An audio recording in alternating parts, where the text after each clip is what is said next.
I think one of the most valuable poetry lessons I learned happened when I was attending a retreat called Callaloo, and we were working with Ivy Francis, and we had basically like days and days worth of lessons on different devices. The most powerful of them, in my opinion, being the turn or the volta.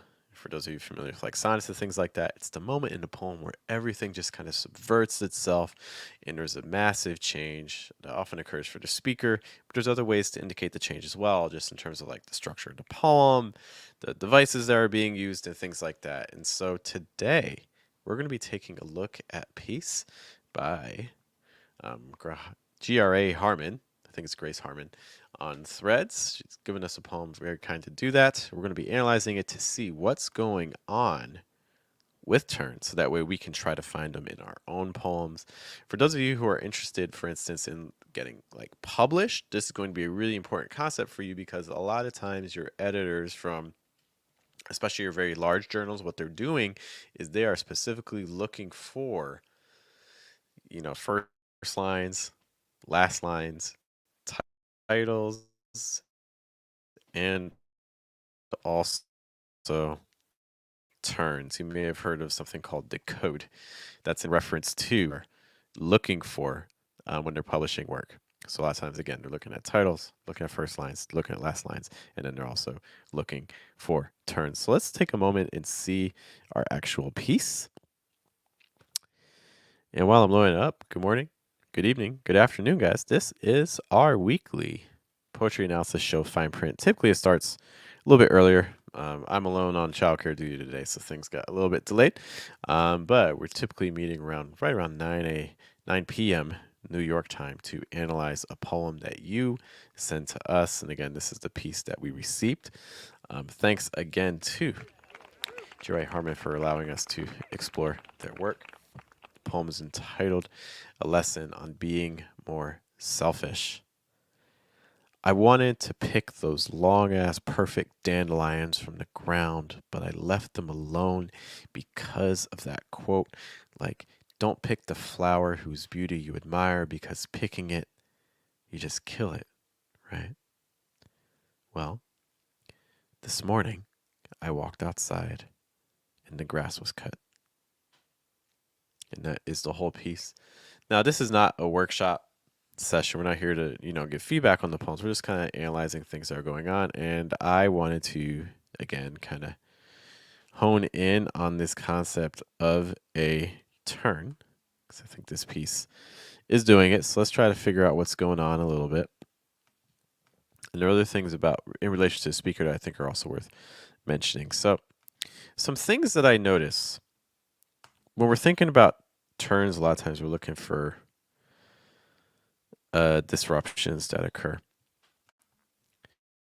So one of the things I notice, I think it's always helpful to start looking at a poem by just giving it the eye test. Like, what do you see just visually when you look at the poem from a distance? And what I notice is that our first two stanzas are your first stanza is kind of doing this like expansion.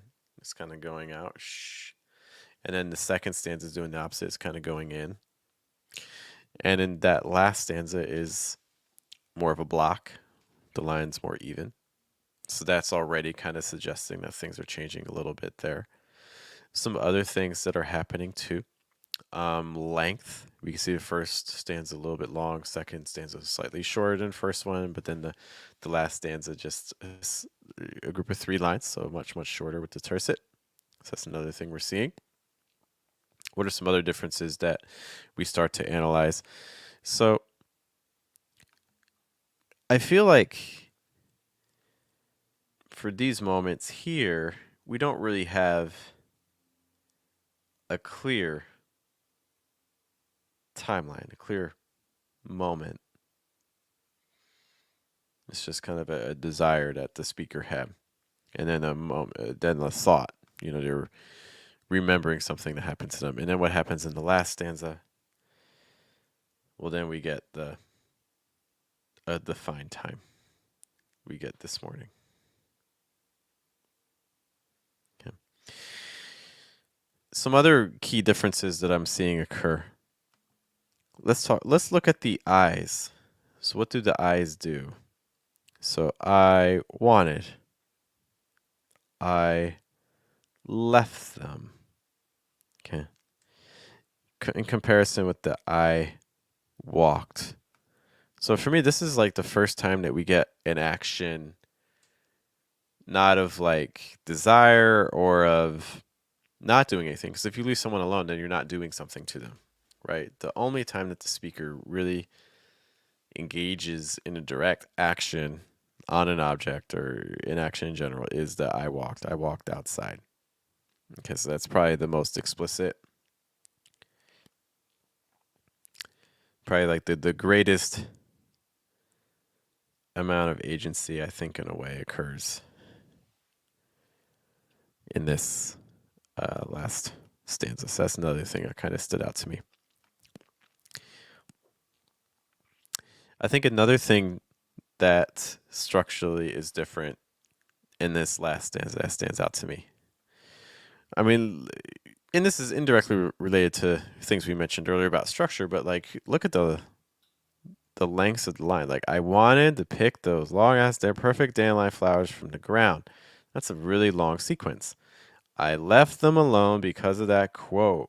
Like, don't pick the flower. And it just keeps going, going, going. Right? Whereas in that last stanza, this morning, I walked outside. That's like pretty much like a little 3-word phrase there, and it's done.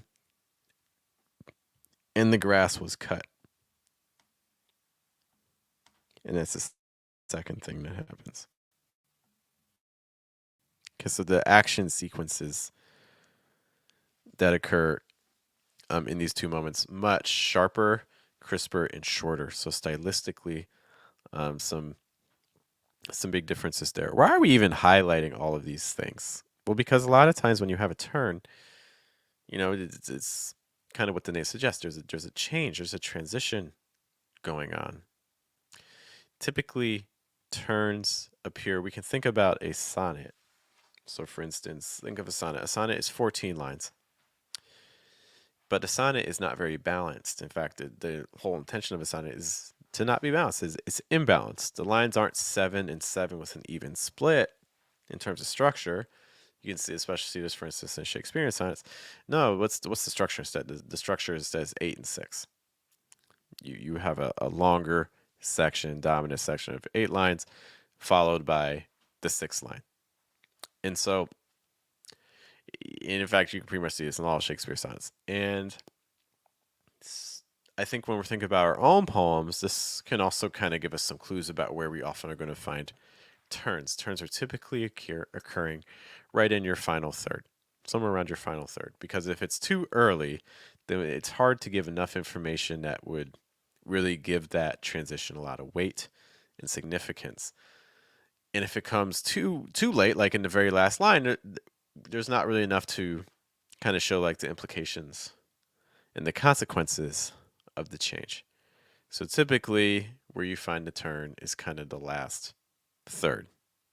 Because also if you put it right in the middle, in some ways that's a little bit too on the nose. It's almost too perfect to have your turn right there. So the most common place where you're going to find a turn is in that position. And you can even make the argument here that the turn does come a little bit late because these lines are really short.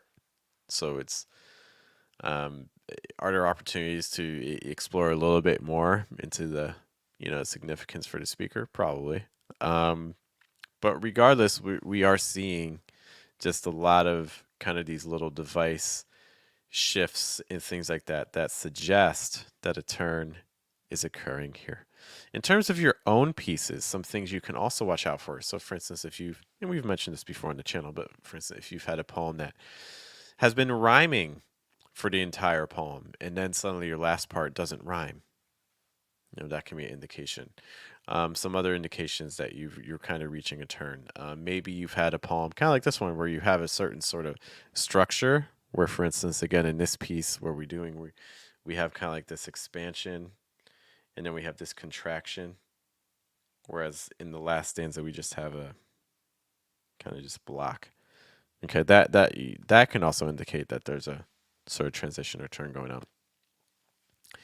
Sometimes we do this very, very naturally in our pieces, and what it can also indicate sometimes, and I'm not saying it's happening here, but it can also indicate that, oh, this might be the moment that's actually worth exploring. A lot of times when we reach the turn, we start getting into the things that the poem is really discussing, is really about in terms of its significance. And so this could also be a sign that, oh, maybe this is what the poem really wants to discuss. And so if what comes before the turn isn't really amplifying the turn, then we need to kind of ask ourselves, is this beginning part doing what I need it to do, or is it just a vehicle to get to my turn? So basically, everything that happens here needs to kind of like reinforce the significance of the turn. Everything that comes before the turn is being used to add significance for what is going to happen later. Because that's just kind of something to consider. And I think, for this poem, some we're getting some clues throughout. So, like, for instance, a lesson. So we know that, okay, so this whole poem is going to be a lesson. What is the lesson going to be about? This is going to be a poem, something about we need to be more selfish. Okay. And so we see that transition, right? I wanted to pick those dandelions. Okay, so that's our first kind of moment, right? And then we have the second moment, which is the kind of the internal debate, right? And then the last moment is we have the literal actual time where the thing goes outside. Now, we don't entirely know what the speaker, no, they wanted to pick the dandelions. We don't know exactly why they wanted to pick them or things like that. Some things that I think,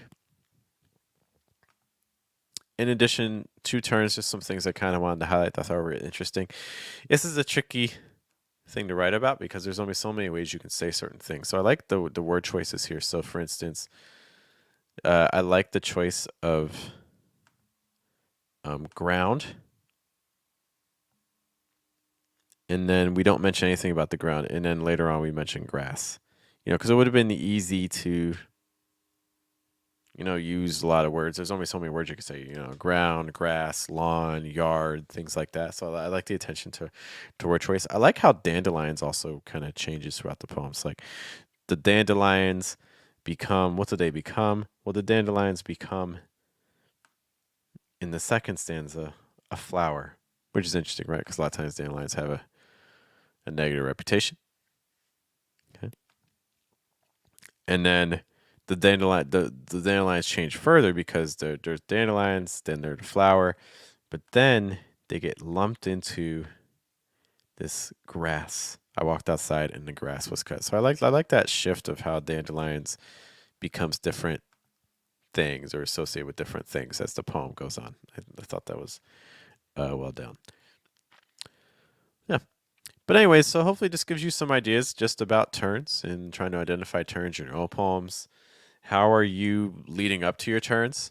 Does your poem even have a turn occurring? It could be that your poem doesn't have a turn. Not all poems necessarily need a turn. I will say that if you are aiming for publication, especially in like tier 2, tier 1 type journals, then that is one of the things that they're very frequently looking for. But that doesn't, of course, mean that your own poem has to do that, depending on what you're going after. Anyway, so again, just some quick analysis, quick exploration of turns. If you guys have questions about turns or stakes, implications, other poetic devices, be sure to let us know. Otherwise, we'll be back with another episode of Fine Print next Sunday, right around 9 p.m. And in addition to that, on Tuesday, just want to remind you that we have the Versus Live, where we talk about a poetry-related topic. So we'll be back on Tuesday, right around 9:30 p.m. New York time. Thank you guys for hanging out with me for a little bit. I hope you have a good day, have a good night, and a good afternoon. Take care.